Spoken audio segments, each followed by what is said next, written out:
শুভ সকাল বন্ধুরা।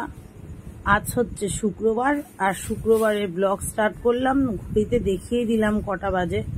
মহারানীর এখন ঘুম ভাঙলো, কারণ ডেকে দেওয়ার কেউ নেই। ছেলেরা গেছে পড়তে, বরমশাই বাজার, আর দাদাও চলে গেছে সকাল সকাল। তো ঘুম থেকে উঠেই রান্নাঘরে চলে এলাম, কারণ আজকে খুব ব্যস্ত আছি বন্ধুরা। ঘরে এসে দেখি একটাও আলু নেই। চলে গেলাম মেজো জায়ের ঘরে, এই 6টা আলু নিয়ে এলাম।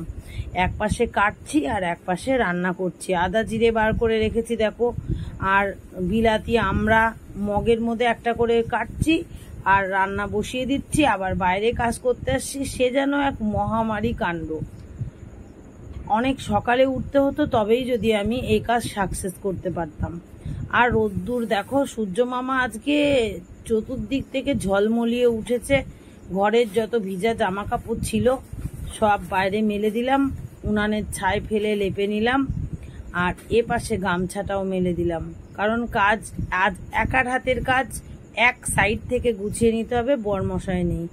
এবার চলে আসলাম বাইরের কাজ ছেড়েই। ও পাশে কিন্তু গ্যাস জ্বলছে অলরেডি মিনমিন করে, আর আমি চলে এলাম বাসি হাঁড়ি কড়াই ধুতে। কারণ এগুলো প্রথমে ধুই প্রতিদিন। আজকে দেরি করে আসলাম এটাই কারণ যে একদিক থেকে না সারলে আমি পারবো না।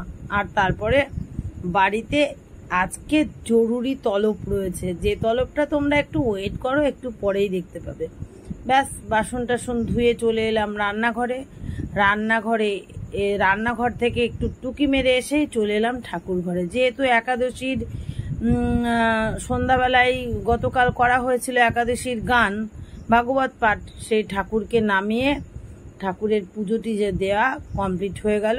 বড়মশাই একটা ছোট্ট মালা গেঁথে রেখেছিল গতকাল রাতে, সেটা ঠাকুরকে দিয়ে দিলাম। তাহলে একের পর এক শেষ হচ্ছে। কেন বলো তো, এই যে পারণটা না সারলে তো আমি কিছু খেতেও পারবো না, সেই কারণে পুজোটা দিয়ে দিলাম। পুজো দিয়ে দিলাম, এটা একদম মিথ্যা কথা বলে দিলাম। শুভজিৎ এসে পুজো দিয়ে দিল, আর আমি তোমাদের সঙ্গে শেয়ার করলাম। এরপর দরজা দিয়ে দিলাম বন্ধুরা। ওরা এসেই স্নান করে পুজো দিয়ে স্কুলের ব্যাগ গুছিয়ে রেডি হলো।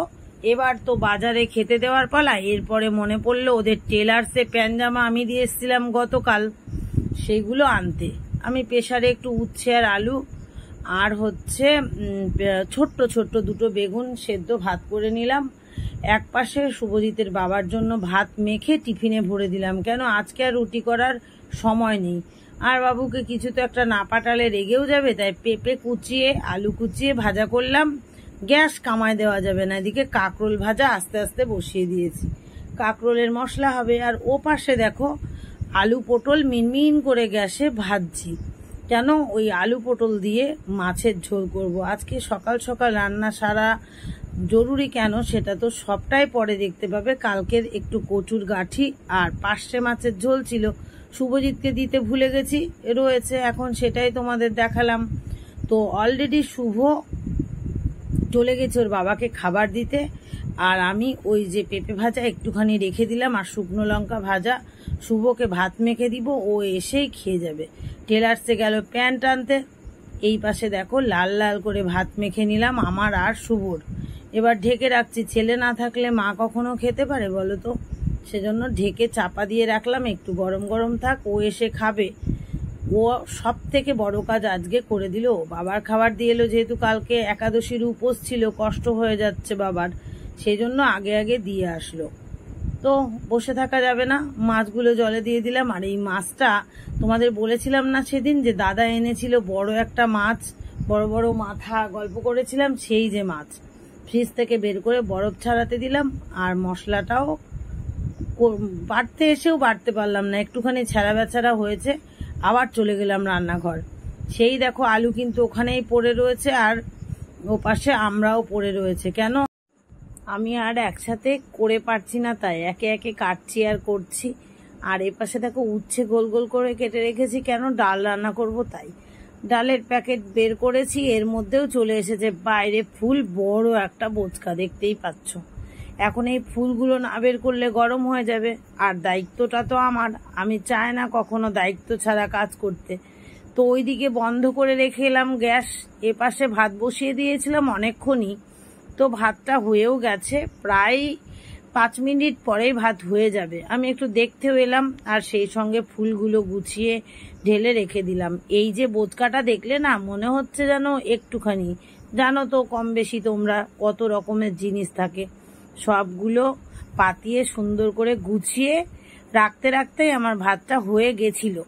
তো ভাতটা একবারে উপর দিয়েই রান্নাঘরে গেছিলাম, যেহেতু এখন ভয়েস ওভার দিচ্ছি তাই। আর হাঁড়িতে দেখেছো, এক হাঁড়ি ভাত। আজকে অনেক ভাতের দরকার, কেন জানো তো, আমি একবারে 3 বেলার ভাত রান্না করে নিচ্ছি, এই জন্য এত বড় একটা হাঁড়ি কিনেছিলাম। আজকে অনেক লাভ করলাম একসঙ্গে ভাত রান্না করতে। আর আমি না একবারে অনেক ভাত রান্না করতে ভালোবাসি, তো ভাতের হাঁড়ি উপর দিতে গেছি। আর এপাশে দেখো, একটুখানি এদিক ওদিক হলেই একটা না একটা বিপদ হয়ে যায়, আর একটু দেরি করে আসলেই সব পুড়ে যেত।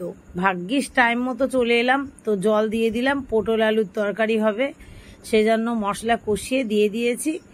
এবার পটল আলুর ঝোলটা হতে থাকবে। আর ঘড়ির দিকে একবার তাকিয়ে দেখি, আমার তো রান্না মাথায় উঠে যাচ্ছে যে একদম টাইম হয়ে গেছে, যারা আসবে তাদের জন্য তাড়াতাড়ি করে আমি জল রেডি করছি। তো এই পাশে দেখো, কাঁকরোলের মশলাটা হয়ে গেছে, বন্ধ করে দিলাম গ্যাস। আর মাছের ঝোলটা গ্যাস বাড়িয়ে দিলাম যাতে তাড়াতাড়ি হয়ে যায়, কারণ আসলে আমি কি খেতে দেবো। এখন কত বাজে, 11:10 বেজে গেছে। ট্রেনের শব্দ বাড়ি থেকেই শুনতে পাচ্ছি। সকাল থেকে খুব ব্যস্ত, কথা বলার মৌকা নেই। এই স্নান করে জামা কাপড় মেলে দিয়ে আসলাম, একের পর এক করছি আর করছি।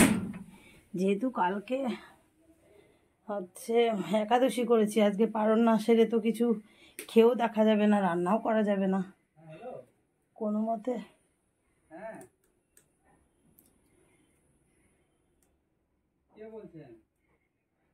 করে এই যে আসলাম, তো চলো প্রসাদ খেয়ে নিই। ঠাকুর ঘরে চলে আসলাম, এরপরে কেউ না কেউ আসছে, তার জন্য এত ব্যস্ত দেখতে পাবে। চলো, রান্না চলছে অলরেডি, এবার প্রসাদ খেয়েই রান্নাঘরে চলে যাই। তবে যারা আসছে তাদের জন্য মাছের ঝোলটা রেডি করে ফেলেছি, এখনো চেকে দেখিনি, মানে খেয়ে টেস্ট করে দেখিনি লবণ বেশি হয়েছে না কম হয়েছে। আর কাঁকরোলের মশলাটা, চলো ভাত তো হয়ে গেছে দেখলেই।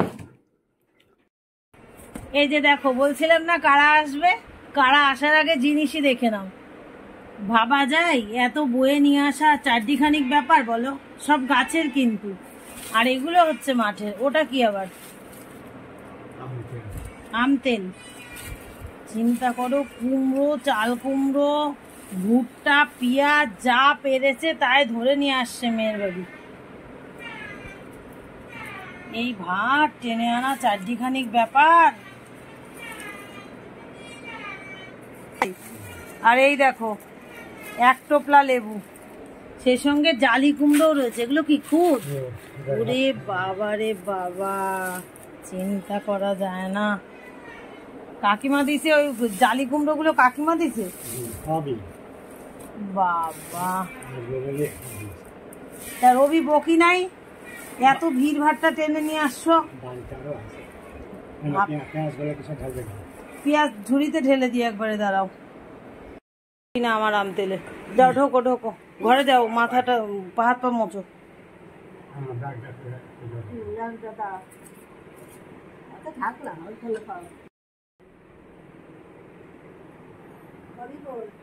না, বাবা মাকে খেতে দিয়েই কাজে চলে গেছিলাম, তো আজকে ব্যস্ত বলে পার্টনার আবার বাড়িতে দিতে আসলো আমাকে, দেখতেই পাচ্ছ। তো চলে আসলাম বাড়ি। চলো, পার্টনারকে বললাম চলো বাবা মার সঙ্গে দেখা করে আসো, ও আমার সঙ্গে এলো। 5:50 বাজে, আর এখন দুপুরে খাওয়া হচ্ছে। আমি আর শুভজিতের বাবা খেয়ে নিয়েছি এই যে মাছের ঝোল, এই যে আমড়া দিয়ে, মাছের মাথা দিয়ে। বড়বাবু খাচ্ছে, বড়বাবুর দাদু, আর এই যে ছোটবাবু। লেবু কেটে দিয়েছি, সঙ্গে আরো কিছু আছে নিশ্চয় জানো। এই যে কাঁকরোলের মশলা করেছিলাম, তো সবাই তো খাওয়া হয়ে গেল, ওই জন্য ফুরিয়ে যাচ্ছে। একবারে বড় হাঁড়ির ভাত করেছিলাম, তোমরা দেখেও ছিলা। আর এই যে মুসুরির ডাল উচ্ছে দিয়ে, এই হচ্ছে রান্না হয়েছিল। আর মা তো কি কি এনেছিল সব তো বলতেই পারিনি। আর এই দেখো, গরুর দুধ হলুদ হলুদ একদম জাল দিয়ে রেখেছি, তলায় জল রেখেছি যাতে না পিঁপড়ে ওঠে। এই হচ্ছে আর আমিও কাজ করে অনেক দেরি করে এসেছি, সেই জন্য খেতেও দেরি হয়ে গেল। বন্ধুরা, রান্নাঘরে চলে আসলাম, সব কিছু সেরে, মানে প্রচুর জবা কেনা হয়েছে আজকে, প্রায় 10-20 হাজার। 3-4 জনকে গাঁথতে দেওয়া হয়েছে, আর আমরাও গেঁথেছি। কেন বলো তো? কৌশিকী অমাবস্যা চলে এসেছে, তাই সামনের সোমবারে কৌশিকী অমাবস্যা। আর আমি মাংস রান্না করতে চলে এলাম, কারণ বাবা কালকে চলে যাবে কলকাতায় পিসির বাড়িতে। এবার বাবা রিটার্ন করবে কি না এখনও কথা হয়নি, আসবে আশা করি। তবুও দাদা মাংস নিয়ে আসলো, তাই মশাই এসেছে বলে কথা, তাই মাংস নিয়ে এসছে। আমি মাংস বসিয়ে দিয়েছি, অনেক দেরি হয়েছে তো, তাই একসঙ্গে আলু আর মাংসটা এই কড়াইয়ে কষিয়ে নিচ্ছি, আর এদিকে মশলাটাও ভেজে নিচ্ছি। তাহলে 2 কড়াইয়ে, জানোই তো তোমরা আমি খুব লাফাতে লাফাতে কাজ করি। 2 কড়াইয়ে তাড়াতাড়ি এগিয়ে যাবে, ও পাশে ভাত বসিয়ে দেবো। আর যেসব রান্না হয়েছিল সেগুলো সব ফ্রিজে রেখে দেবো। এই যে আমি আর ভাত এই কটা রয়েছে। আমরা আজকে জনসংখ্যা অনেক, তাই অল্প কটা ভাতও বসিয়ে দেবো। তো চলো মাংসটা রান্না করে নি বন্ধুরা, পরে তোমাদের সাথে দেখা করবো। চলো। এই দেখো, বললাম না প্রচুর জবা গাঁথা হয়েছে, এই যে সব প্যাকেট করা হচ্ছে।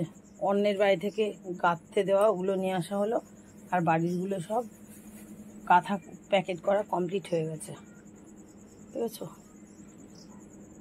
এ পাশে রান্নাঘরে চলে আসলাম, মাংস প্রায় কষানো হয়ে গেছে, আর ওপাশে জল গরম দিয়েছি। এরপরে প্রেসারে অল্প 2 ভাত বসিয়ে দেবো। বন্ধুরা, 11:20 বাজে, আর রান্না বাড়ি করে সবাইকে খাওয়ানো দাওয়ানো কমপ্লিট, আর আমি খেতে বসেছি। এগুলো কুড়াতে পারলাম না, ফুটে যেত যদি মাংসটা না হতো। দেখো কড়াই সামনে নিয়ে বসেছি, এই যে মাংস ভালো রান্না হয়নি। শুভজিৎ দিদার সামনেই বলছে আজকেই খারাপ রান্না হয়েছে। দিদা দাদু এসছে, লবণটা কম হয়েছে, ঝালও কম হয়েছে, এখন আবার লঙ্কা দিয়ে দিয়েছে। চলো খেতে খেতে ভিডিওটা এন্ড করে দিই। দেখা হচ্ছে আগামী দিন নতুন ব্লগে। সবাই ভালো থেকো, সুস্থ থেকো, টাটা, গুড নাইট।